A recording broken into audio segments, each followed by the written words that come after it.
How to improve study skills. To improve study skills, here we have to create some resources. ఇక్కడ మనం study skills improve చేసుకోవాలి అంటే కొన్ని రీసోర్సెస్ని improve చేసుకోవాలి. First create a distraction free study space. Make it comfortable with good lighting. ఎట్లా ఉండాలి అంటే ఆ ప్లేస్ డిస్ట్రాక్షన్ ఫ్రీగా ఉండాలి. ఎలాంటి ఆ స్టడీ రూమ్ అనేది ఎలాంటి సౌండ్స్ రాకుండా మనకి చాలా సైలెంట్గా ఉండాలి. తర్వాత గుడ్ లైటింగ్ ఉండాలి. తర్వాత చాలా కంఫర్టబుల్గా ఉండాలి. తర్వాత మనం next structured study plan prepare చేసుకోవాలి. తర్వాత టైం మేనేజ్మెంట్ టెక్నిక్స్ అనేవి యూజ్ చేసుకోవాలి. ఎన్ని సబ్జెక్ట్స్ ఉన్నాయి, allocation of the time on that subjects. Next మన ఆబ్జెక్టివ్స్ అనేటివి స్పెసిఫిక్గా క్లారిఫై చేసుకోవాలి. అంటే ఏంటి అంటే ఈరోజు నేను ఫస్ట్ చాప్టర్ కంప్లీట్ చేయాలి. ఆ ఫస్ట్ చాప్టర్ని ఎంత 30 minutesలో కంప్లీట్ చేయాలి. అలా దానికి ఒక టైమర్ సెట్ చేసుకొని కంప్లీట్ చేసుకోవాలి. ఇవన్నీ కూడా మనకి top study tips, how to improve study skills మనం డిస్కస్ చేస్తున్నదంతా కూడా.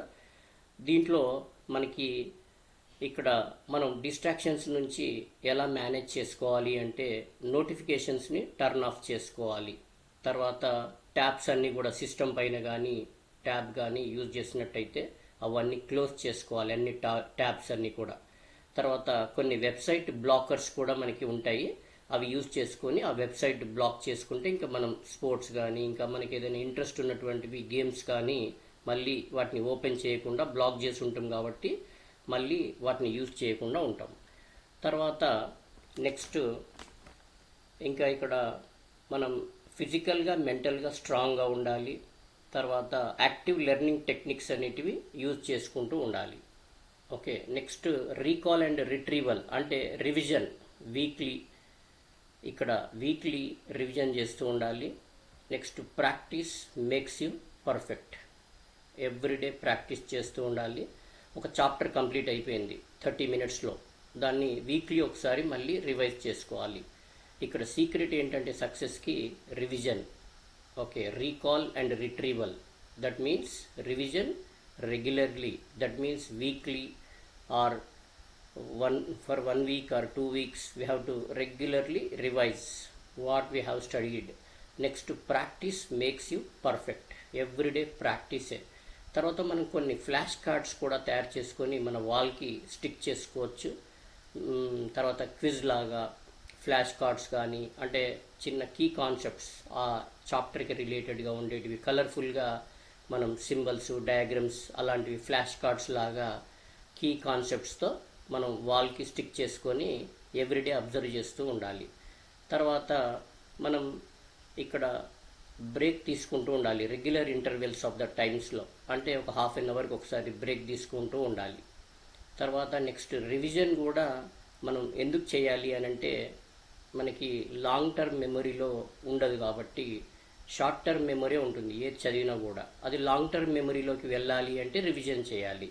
తర్వాత నెక్స్ట్ పాయింట్ ఏంటంటే స్టడీ ప్లాన్ అండ్ షెడ్యూల్. మనం ఏ సబ్జెక్ట్ ఎన్ని రోజులు చదవాలి, ఏ చాప్టర్ ఎంతసేపు చదవాలి అని దానికి మనం ప్లాన్ చేసుకోవాలి, షెడ్యూల్ చేసుకోవాలి. Next break large tasks into smaller tasks. అంటే కొద్దిగా స్మాల్ పార్ట్స్ లాగా డివైడ్ చేసుకొని చదువుతూ ఉండాలి. ఒకేసారి చదవాలి అనుకుంటే అవ్వదు. యూనిట్ వైజ్గాను లేదంటే సబ్ యూనిట్స్ లాగా ఒక యూనిట్లో దాన్ని కొన్ని పార్ట్స్గా డివైడ్ చేసుకొని డైలీ కొద్దిగా చదువుకుంటూ పోవాలి. Break large tasks into smaller tasks. Okay, next ఇంకా focus on understanding not memorization. అంటే ఏంటి అంటే అండర్స్టాండ్ చేసుకోవాలి కాన్సెప్ట్స్ని. బట్టి చేయొద్దు, బట్టి కొట్టకూడదు, రిసైట్ చేయకూడదు, మెమరైజ్ చేయకూడదు. Instead of memorising understand the concepts. Understand చేసుకుంటూ చదవాలి. తర్వాత మనకి ఒక్కొక్క టాపిక్కి టైం అలొకేట్ చేసుకొని స్పెసిఫిక్ టాపిక్ని ఆ టైంలోనే కంప్లీట్ చేసుకోవాలి, ప్రయారిటైజ్ చేసుకోవాలి, ఏ టాపిక్ ఎంత టైం చదవాలి అలా. తర్వాత బ్రేక్స్ తీసుకుంటూ ఉండాలి ½ an hourకి ఒకసారి. మనల్ని మనమే అప్రిషియేట్ చేసుకోవాలి. డిప్రెషన్లోకి వెళ్ళకూడదు, డిప్రెస్ అవ్వకూడదు. తర్వాత మన ఓన్ నోట్స్ మనమే ప్రిపేర్ చేసుకోవాలి. కొన్ని మైండ్ మ్యాపింగ్ టెక్నిక్స్ ఉంటాయి, కొన్ని షార్ట్ కట్స్ లాగా గుర్తుపెట్టుకునేటివి కొన్ని టెక్నిక్స్ ఉంటాయి. ఇప్పుడు కొన్ని వర్డ్స్ గుర్తుపెట్టుకోవాలంటే అందులో ఉన్నటువంటి ఫస్ట్ క్యారెక్టర్స్ని అన్నీ తీసుకొని ఒక ఫ్రేమ్ లాగా తయారు చేసుకొని మనం అలా వాటిని మైండ్ మ్యాపింగ్ టెక్నిక్స్ లాగా యూజ్ చేసుకోవచ్చు. ఆ ఇన్ఫర్మేషన్ అంతా కూడా ఒక సిస్టమేటిక్గా ఆర్గనైజ్ చేసుకోవాలి. తర్వాత మనం నోట్స్ ప్రిపేర్ చేసుకునేటప్పుడు, ఫ్లాష్ కార్డ్స్ ప్రిపేర్ చేసుకునేటప్పుడు, కీ కాన్సెప్ట్స్ ప్రిపేర్ చేసుకునేటప్పుడు కొన్ని ప్రిపేర్ చేసుకొని మన వాల్కి స్టిక్ చేసుకోవచ్చు. డిఫరెంట్ కలర్స్తో, సింబల్స్, డయాగ్రామ్స్తో, డిఫరెంట్ ఐడియాస్తో, డిఫరెంట్ కాన్సెప్ట్స్తో ప్రిపేర్ చేసుకొని వాటిని చార్ట్స్ లాగా వాల్కి స్టిక్ చేసుకొని అప్పుడప్పుడు చూస్తూ ఉండాలి. ఇంకా ఏదైనా అవసరం వచ్చినప్పుడు వేరే వాళ్ళ హెల్ప్ తీసుకోవచ్చు. టీచర్స్ హెల్ప్ కానీ, ట్యూటర్స్ హెల్ప్ కానీ, క్లాస్మేట్స్ హెల్ప్ కానీ తీసుకోవచ్చు. ఇంకా స్టడీ గ్రూప్స్, మనం స్టడీ గ్రూప్స్లో జాయిన్ అవ్వాలి. తర్వాత ఫ్రెండ్స్తో టాపిక్ డిస్కస్ చేయాలి. తర్వాత while we are teaching we have to learn, మనం మన ఫ్రెండ్స్కి టీచ్ చేస్తూ మనం నేర్చుకోవచ్చు. తర్వాత ఎవ్రీడే రెగ్యులర్గా, సిస్టమేటిక్గా, కన్సిస్టెన్సీగా చదవాలి. తర్వాత చాప్టర్స్ని బ్రేక్ చేసుకొని, డివైడ్ చేసుకొని, సెషన్స్ లాగా చేసుకొని చదువుకోవాలి. తర్వాత రివైజ్ చేసుకోవాలి కాన్సెప్ట్స్ అన్నీ కూడా మనం ఏం నేర్చుకున్నామనేది. తర్వాత ఎలా చదువుకోవాలి అంటే 9 hours ఎవ్రీడే చదవాలి, 8 hours స్లీప్ ఉండాలి, 7 hours మనం exercise, social activities, eating, other యాక్టివిటీస్కి 7 hours. నెక్స్ట్ ఇక్కడ ఏంటంటే స్టడీ అనేది 50-50 నేర్చుకోవాలి, 50% నేర్చుకోవాలి, ఆ 50%ని వేరే వాళ్ళకి టీచ్ చేయాలి, ఫ్రెండ్స్కి. అప్పుడు మనకి కాన్సెప్ట్స్ అన్నీ కూడా ఈజీగా గుర్తుంటాయి. తర్వాత డిస్ట్రాక్షన్స్ అన్నిటికీ దూరంగా ఉండాలి. ఫోన్ యూజ్ చేయడం చదివేటప్పుడు, ఓకేనా. మినిమం 3 hours ఇన్వాల్వ్ అయిపోయి చదవాలి. డిస్ట్రాక్షన్స్ అన్నిటికి కూడా దూరం అయిపోవాలి. హ్యాబిట్స్ ఎట్లా ఉండాలి మనకి అని అంటే గుడ్ స్లీప్ ఉండాలి. మనం గుడ్ స్లీప్ ఉంటే ఏమవుతుంది, మన బ్రెయిన్ అనేది రీఛార్జ్ అవుతుంది. తర్వాత మనకి మ్యూజిక్ వినడము, కొంచెం బ్రెయిన్ యాక్టివేట్ చేసుకోవడానికి హెల్దీ ఫుడ్ తినాలి, ప్లెంటీ ఆఫ్ వాటర్ తాగాలి. తర్వాత ఇంకా ఈ స్టడీ పైన ఇంట్రెస్ట్ లేనటువంటి పిల్లలు ఎలా ఉంటారు అని అంటే ప్రోక్రాస్టినేషన్, వాయిదా వేస్తూ ఉంటారు. తర్వాత చదువుకోవచ్చులే అని చెప్పేసి కాన్సన్ట్రేషన్ ఉండదు, మోటివేషన్ ఉండదు, అంబిషన్ ఉండదు, క్లియర్ గోల్స్ ఉండవు వాళ్ళకి, హార్డ్ వర్క్ చేయరు, డెడికేషన్ ఉండదు, డిటర్మినేషన్ ఉండదు, క్లాసెస్కి వెళ్ళరు, అబ్సెంట్ అవుతారు, కాన్ఫిడెన్స్ ఉండదు, కంఫర్ట్ జోన్లోనే ఉంటారు, సోషల్ మీడియాలో ఎక్కువ టైం స్పెండ్ చేస్తూ ఉంటారు, ఫ్రెండ్స్తో చేస్తూ ఉంటారు, చాటింగ్ చేస్తూ ఉంటారు, అన్నెసరీ యాక్టివిటీస్లో ఇన్వాల్వ్ అవుతారు, టైం మేనేజ్మెంట్ వాళ్ళకి ఐడియా ఉండదు. తర్వాత ఎమోషనల్ ఇంటెలిజెన్స్ కూడా ఉండదు, ప్రతి దానికి కూడా రియాక్ట్ అవుతూ ఉంటారు. మనం రియాక్ట్ అవ్వద్దు, రెస్పాన్స్ అవ్వాలి సిచ్యువేషన్స్కి. వాళ్ళకి లీడర్షిప్ క్వాలిటీస్ అనేవి ఉండవు. ఒక గొప్పగా లైఫ్లో ఎదగాలి, బాగా చదువుకొని అనే, ఎలా ఒక గొప్ప వ్యక్తిగా ఎదగడానికి లీడర్షిప్ క్వాలిటీస్ కూడా వాళ్ళకు ఉండవు. పెర్సువాడింగ్ స్కిల్స్ ఉండవు, ఇనిషియేటివ్ స్కిల్స్ ఉండవు, కమ్యూనికేషన్ స్కిల్స్ ఉండవు. దీనివల్ల మనం స్టడీకి దూరం అయిపోతూ ఉంటాం. తర్వాత పర్ఫెక్ట్గా విత్ ఇన్ ద టైంలో వర్క్ని సబ్మిషన్ చేయరు క్లాస్లో కూడా. తర్వాత కమిట్మెంట్ ఉండదు. తర్వాత విజన్ అనేది ఉండదు, ఫ్యూచర్ గోల్స్ అనేటివి వాళ్ళకి ఉండవు. తర్వాత థింక్ అండ్ యాక్ట్ ప్రాపర్గా చేయడం అనేది ఉండదు, పేషియన్స్ అనేది ఉండదు, ఇంపేషియన్స్గా ఉంటారు, ల్యాక్ ఆఫ్ కాన్ఫిడెన్స్. తర్వాత చదివేప్పుడు మనం బెడ్ పైన కూర్చొని చదవడం, బెడ్ పైన పడుకొని చదవడం ఇవన్నీ చేయకూడదు. ఇవన్నీ కూడా ల్యాక్ ఆఫ్ స్టడీ స్కిల్స్ అన్నట్టు.